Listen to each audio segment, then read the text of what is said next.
For this one, I got this fake fern from Walmart. It was $5 and some odd cents, but it's very large. I was trying to show you there compared to my hand. It's a pretty big, let's see, 21 inch. And it was in stock at my store. Now the leaves were bigger than what I was looking for, and so I did trim them down a little bit, but that's optional. If you left them as big as they are, it would make a pretty big wreath, which might be what you need. But I gave them a couple of coats of Champagne Bronze by Rust-Oleum, and then I'm simply going to glue them. You could, if you want it to be a more sturdy hold, maybe if you live somewhere where it's very hot and you're going to be putting this outside, you might want to use wire. Maybe a combination of wire and glue, but I'm just going to use hot glue, and I'm going to lay them all in the same direction going around the wreath. Now I am not good at wreath making, but I like how this one turned out. It does have a little bit of a fall look to it, but I would use this wreath year round. My whole house is kind of fall colored year round.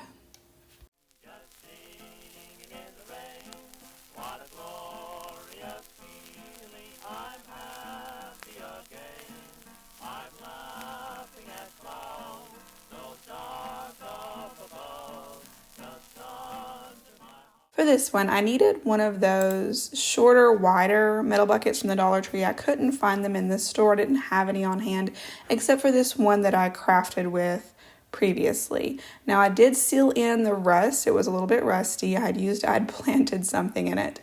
And so I sealed in that rust. And I'm going to be using this Model Magic. I've never used it before, but I'm going to give it a try. I put cornstarch in my mold, my redesigned mold that's in my Amazon store.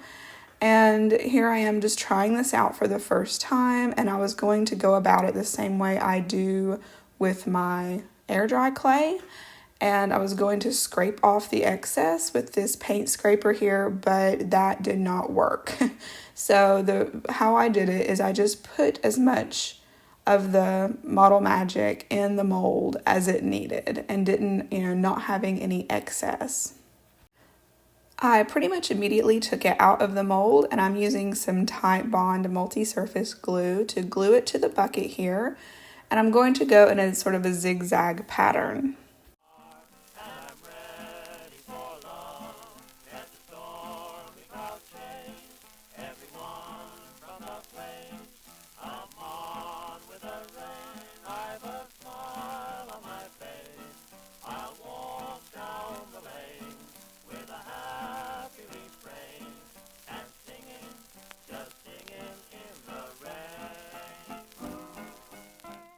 I didn't know how this Model Magic, about its cracking, because I never used it before, if it cracks like air dry clay. So I did like I do with air dry clay, and I gave it a coat of acrylic paint to slow down any cracking that might occur, but I don't even know if that would have happened with this type of clay. I have this 10-inch burner cover that I got from Walmart. It's the Pioneer Woman brand, but they do have them at Dollar Tree. They usually have burner covers in stock. But I had used some out of this Pioneer Woman set, and I had one left over. And I'm going to paint both these pieces with this flat army green that I got from Walmart.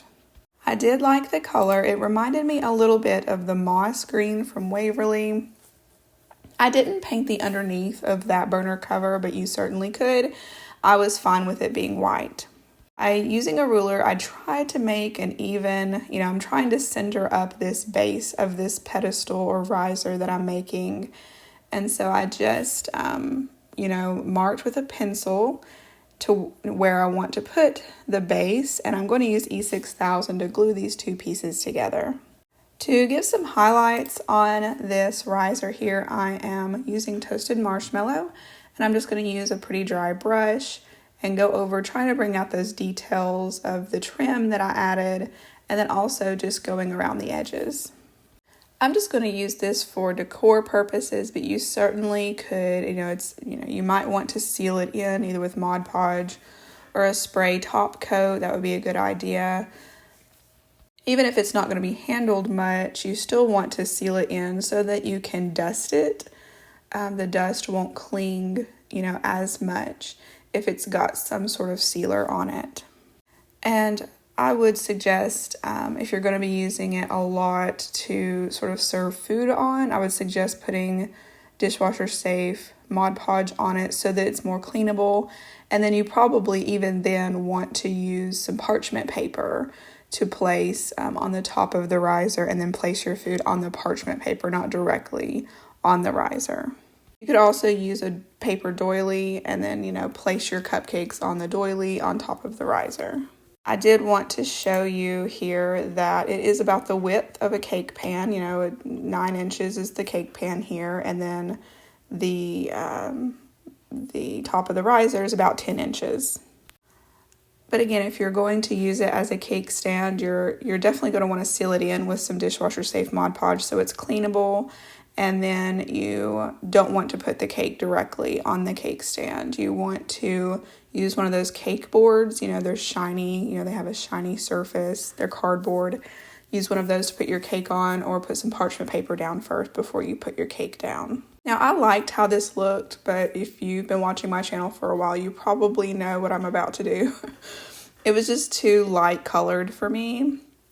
It's sort of springy looking. It's very pretty, but I wanted it darker. So I painted it with English ivy green, and then I went over the details with gold leaf rub and buff. You'll have to tell me which color you liked it better down in the comments. I definitely like the darker green, but I'd love to hear, what you think.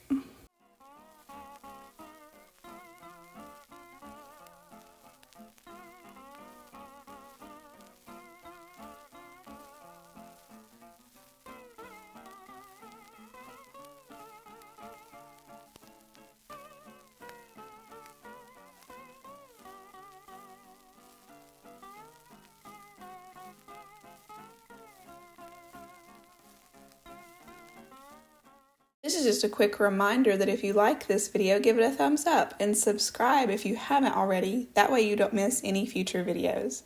Those are free ways to help out my channel, and it is greatly appreciated.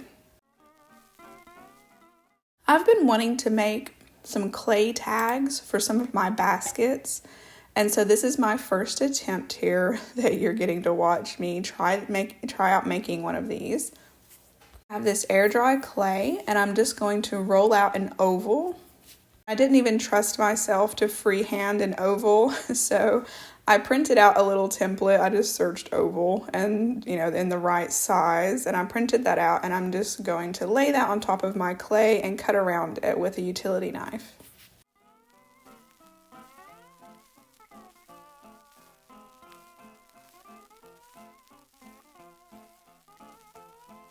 Then I took a straw and I just made my 2 holes in my tag.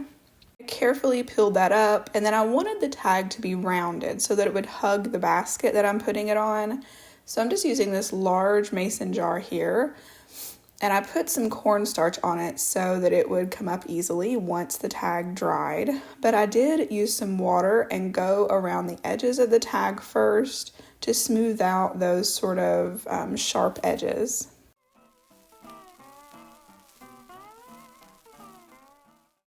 To change the color a little bit, but mostly to help this not crack. After it had dried just like 10 minutes, I went over it with a coat of toasted marshmallow acrylic paint. I let that dry overnight, and then I have these little labels that I got from the graphics fairy, and I printed it on some printable rice paper. That rice paper is in my Amazon store, and that link is in my description box. I used water and went around the label so that it would tear easier. And then even after that, I had to add some more water so that I could get a little bit closer to that design because it was still just a little bit too big. And I just Mod Podged that onto my clay tag.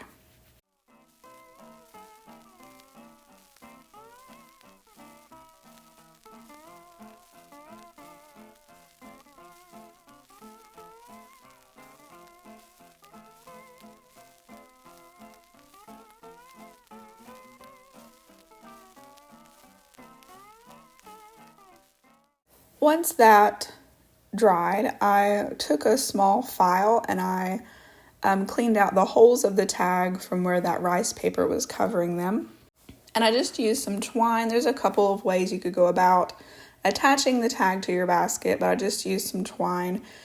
And I just went around the entire basket and tied it in the back. You could send the twine through in between the weaving of the basket and tie it on the inside of the basket, if that makes sense. But I thought this looked fine and just sort of blended in with the basket.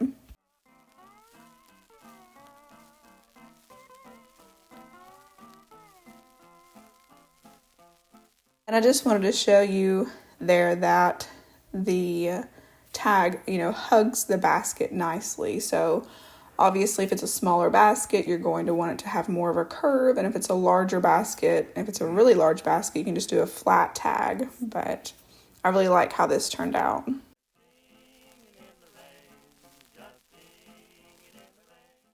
This is just a quick reminder that I do have that Amazon shop, and the link to that is in the description box, but you just go to amazon.com/shop/craft classy. That's kind of hard to say. And all the tools that I use, most of the tools that I use and the supplies that I use are in there. The rice paper and some of the other supplies that I use in this video are there in those lists. I got this mirror at the Dollar Tree for $1.25. I will remove the mirror. I'll save that for another craft project. I was manhandling the backing, trying to get it off, and I didn't realize that I was going to have to remove the screw to get the backing off. I just about broke the back there.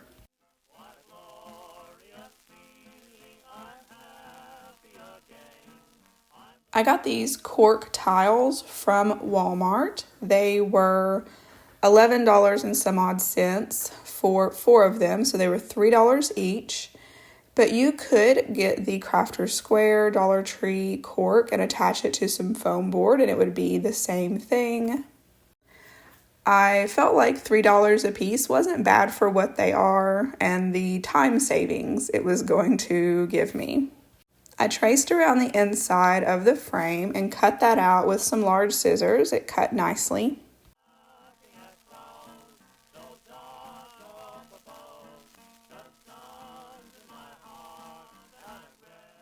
And I thought it looked nice just as cork. You could trace out on the back with a white marker instead of the front so you don't have that marker showing. But I'm going to cover mine with some fabric and I'm going to tea stain it first. It's a little too stark black and white for me.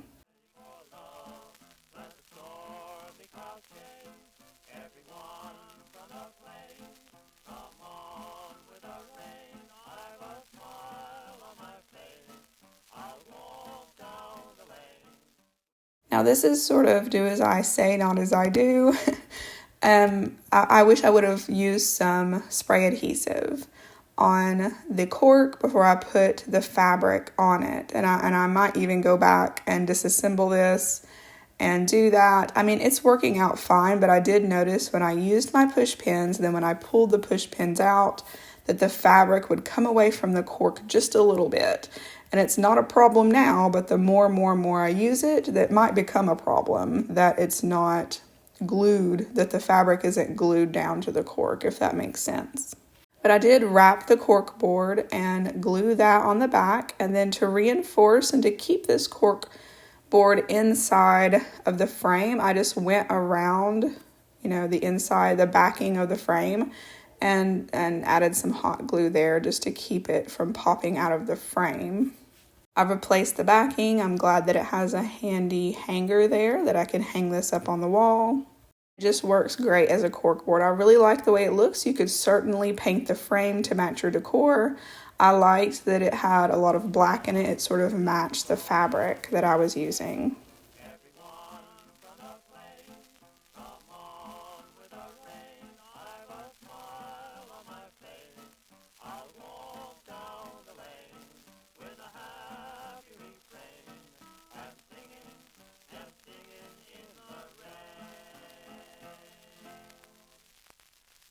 This last one isn't so much of a DIY as it is just a free printable that I designed. I went online and found a few different public domain elements The background is some fabric from the 1800s. The frame is out of an old catalog, and then the botanical print there in the middle is out of an old catalog from the 1800s. So I just put those three things together in Photoshop and made this printable for you. Well, I made it for me, but I'm sharing it with you, and that will be linked in the description box if you're interested. But that's it for this one. I'm so excited. This is July, so I'll be doing a couple of Christmas in July videos. I was tempted to do the entire month of July and Christmas, but I did a poll and about 75% responded that they wanted Christmas in July videos, and about 25% said no. So I didn't want to do the entire month in Christmas because that would mean that the people that don't like the Christmas in July videos, they would have an entire month of videos that they weren't interested in. And so I figured, a half and half mix. Maybe 2 Christmas videos. That's my plan anyway, is to put out 2 of them. And then the other 2 videos this month will be just regular, decor items, regular crafting. But I'm looking forward to that. I know y'all, most of y'all just love Christmas, and I do too. And so we'll get a little taste of Christmas here in the middle of summer. It'll be nice. And then soon we'll be starting fall. But that's it for this one. Thank you so much for watching. I hope you have a wonderful day. See you in the next one.